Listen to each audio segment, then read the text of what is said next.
Autumn is quickly approaching, pretty much our third season in a global pandemic, and a time of reflection. This crisis has tested each and every one of us. It's asked us to sacrifice and told us to be careful without being fearful. So 6 months in, how do you feel and where do you stand? Joanna Remiliotis takes a look.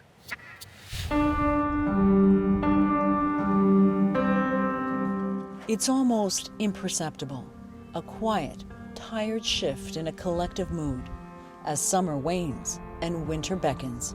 So it's not a sprint, it's more like a marathon.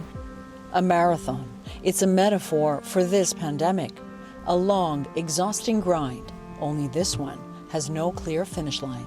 I think the hard part is the difference between this and a real marathon is a marathon's going to end at 42.2K, whereas this, there's going to be an end, we just don't know when that is. Amy Chang is a long-distance runner, and like everyone, is facing an extraordinary test of stamina, the mental battle between fatigue and hope. I think for some people, and there are days where I feel it too, it's like, I just can't do this anymore. I think at this point, people are getting tired. I see that. I mean, I think I definitely feel it sometimes. It's like hitting the wall, right? I think you just need to push through it because there is an end. It will get there. But the sun seems to disappear more often now. And at this point, there are only corners to turn and only more uncertainty around everyone. COVID cases are rising. The economy is still battered. A safe return to school is questionable. The finish line to normal just keeps moving. Certainly the unknown, right? The unknown of what's to come.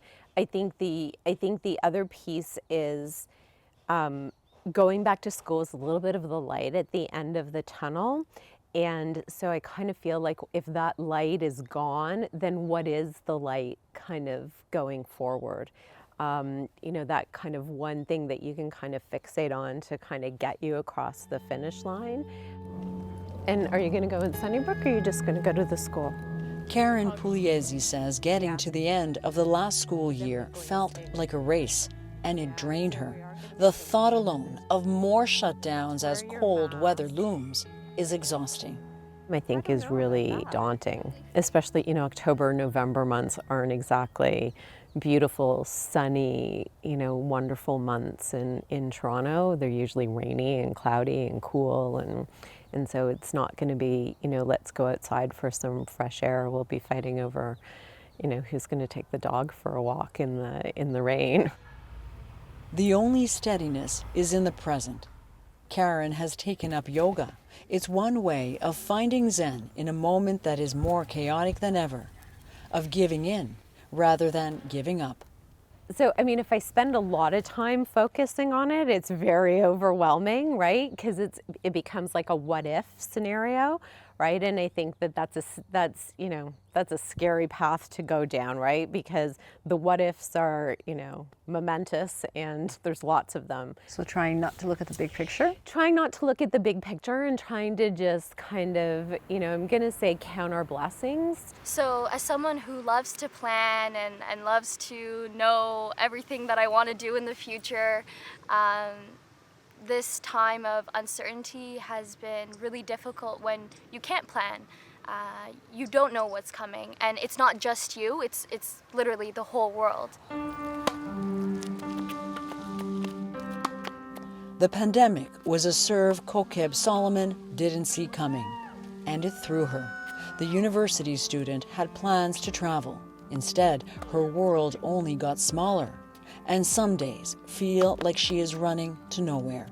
Looking at the next couple months and comparing it to a marathon, you realize some days you're going to be able to run, some days you're going to be able to jog, but some days are going to be harder and you just have to walk or even limp. But when you're running a marathon, there's always those people on the sidelines that are cheering you on or that stop and give you water. And so I see my friends and family as those people on the sidelines. After a while, you get used to being at home, you get used to Kokeb is also a mental health advocate. She and her social bubble in Ottawa are already aware they need to keep tabs on each other before the walls close in again. it's not just you're having a, hey, how are you? And a very superficial type of conversation, but like, what was the hardest thing you experienced this week? What's something that you're really looking forward to, so that you remind yourself of those things? Because when someone else asks you that question, you actually have to think, okay, what am I looking forward to? And just like getting that off your chest with people that you can be vulnerable with really does help. So definitely, you know, the times where I've hit the wall, I think, what do I need to get myself through this? Emotional check-ins are vital for Amy too. She's an ER doctor at St. Michael's Hospital in Toronto. Amy has treated COVID cases. Long shifts in PPE make the job harder. She's trying not to give in to pandemic fatigue too. We see the numbers are going up again. This is the time for us to be careful. Not to say that we shouldn't enjoy the last bits of summer, not to say that we can't go out and, you know, have a drink on the patio with our friends, but I don't think anybody can give an answer as to when this is all going to be done. But, you know, this is not the time to give up. I think this is the time to, you know, slow and steady, continue, race on. It's a matter of looking at the horizon, knowing eventually an end will be in sight. Joanna Brumiliotis, CBC News, Toronto.